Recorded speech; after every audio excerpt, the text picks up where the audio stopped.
আজকের ভিডিওটা শুরুই করেছি আমার বাড়ির আমার সবথেকে কাছের জায়গা দিয়ে। কয়েকদিন আগে দেখিয়েছিলাম এই ভেটকি মাছের কাঁটাগুলো। অ্যাকচুয়ালি এসেছিল ভেটকি মাছের বেশ কিছু ফিলে, যেগুলো দিয়ে কয়েকদিন আগে বানিয়ে নিয়েছিলাম আমি ভেটকি মাছের পাতুরি। রয়ে গিয়েছিল এই ভেটকি মাছের কাঁটাগুলো, তো আজকে এগুলো রান্না করব। বেশ ভালো করে ধুয়ে নিয়ে নুন হলুদ মেখে বেশ কিছুক্ষণ রেখে দিয়েছিলাম। এরপর কড়াতে তেল দিয়ে তেলটা বেশ ভালো করে গরম হয়ে যাওয়ার পরে এতে দিয়ে দিয়েছিলাম কতগুলো টুকরো করে রেখে দেওয়া আলু। এই আলুগুলোকে ভালো করে আমি ভেজে নেব। তো আলুগুলো ভালো করে লাল লাল করে ভাজা হয়ে যাওয়ার পরে এই আলুগুলো তেল থেকে উঠিয়ে নিলাম এবং এই তেলের মধ্যেই দিয়ে দেব টুকরো করে রেখে দেওয়া কতগুলো বেগুন। হ্যাঁ, আজকে আমি আলু আর বেগুনগুলো দিয়েই এই ভেটকি মাছের কাঁটাটাকে রান্না করব। তো এই বেগুনগুলো ভালো করে লাল লাল করে ভাজা হয়ে যাওয়ার পরে এর মধ্যে দিয়ে দেবো নুন হলুদ মেখে রেখে দেওয়া এই ভেটকি মাছের কাঁটার টুকরোগুলো। তো এই কাঁটাগুলোকেও আমি বেশ কিছুক্ষণের জন্য খুব ভালো করে ভেজে নেব, যাতে কোনোভাবে কাঁটাগুলোর ভেতরে কাঁচা না থাকে।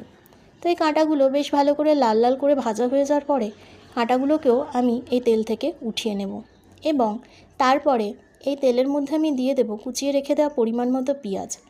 পেঁয়াজগুলো বেশ সময় নিয়ে ভালো করে আমি লাল লাল করে ভেজে নেব। তো পেঁয়াজগুলো বেশ কিছুক্ষণ ভাজার পরে যখন লাল লাল হয়ে গেছে, এরপর আমি এতে দিয়ে দেবো থেতো করে রেখে দেওয়া বেশ কিছুটা রসুন। এবারে আমি এই পেঁয়াজ আর রসুন ভালো করে ভেজে নেব। এর থেকে একটা সুন্দর গন্ধ বেরোয়। তো তারপরে আমি এর মধ্যে যা যা কিছু আর মশলা লাগে, নুন হলুদ লঙ্কা গুঁড়ো, তার সঙ্গে টমেটো কাঁচা লঙ্কা, এগুলো দিয়ে খুব সুন্দর করে মশলাটাকে কষিয়ে নিয়ে এর মধ্যে এবার দিয়ে দিলাম ভেজে রেখে দেওয়া আলু এবং বেগুনের টুকরোগুলো। এগুলোকে ভালো করে নাড়াচাড়া করে নিয়ে তার মধ্যে দিয়ে দেবো ভেজে রেখে দেওয়া মাছের কাঁটার টুকরোগুলো। এবারে বেশ কিছুক্ষণ নাড়াচাড়া করে নিয়ে এটাকে একটু সামান্য জল দিয়ে হতে দেবো। কিছুক্ষণ ঢাকা চাপা রেখে দিয়ে যাতে ভালো করে রান্নাটা সুন্দরভাবে হয়ে যায়, তার জন্য কিছুটা সময় দেব।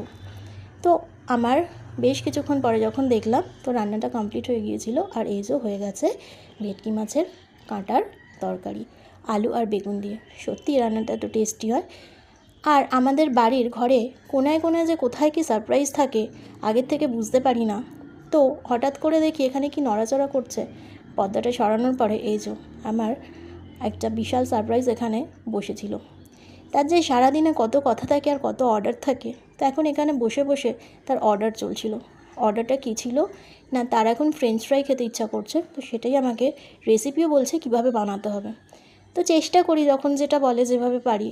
তো ও বলার পরে কিছুটা তো সময় একটু লাগে, একদম দোকানের মতো দেখতে হয় না ঠিক কথা, কিন্তু খেতেও খুব একটা খারাপ লাগে না।